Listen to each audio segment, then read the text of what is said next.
Isa po ba sa mabubuting gawa ang pagpapautang? Sino dapat ang pautangin, sino dapat ang hindi? Mabuting gawa ang pagpapautang kasi nakakatulong ka sa kapwa-tao. Merong nakasulat sa Biblia, bigyan mo ang sayo'y humihingi, wag mong talikdan ang sayo'y umuutang. Hindi mandatory na papautangin mo yung nangungutang. Pero ang naaawa sa dukha ay nagpapautang sa Panginoon at ang kanyang mabuting gawa ay babayaran sa kanya. Sino dapat pautangin? Yung mga tao na alam mong hirap at naipit lang talaga sa sitwasyon.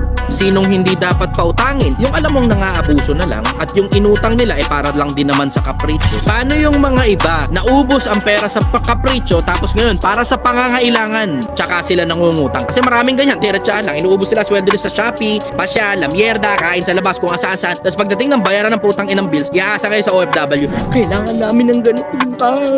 Napalayas kami. Yung mga ganon diretso, kesa magpautang ka, magbigay ka na lang. Yung konsepto na, okay, magkano kailangan mo? 5,000 para di kami papalayas eh. Eto 500. Hindi yan eksakto yung kailangan mo, pero sapat yan para makakain ng pamilya mo, para makagawa ka ng paraan para dun sa pera na kailangan mo. Kung babalik mo pa sa akin yan, that's optional. Pero kung hindi mo na ibalik sa akin, that's completely up to you. Hindi ka nagka-problema. Tumulong ka na diretso.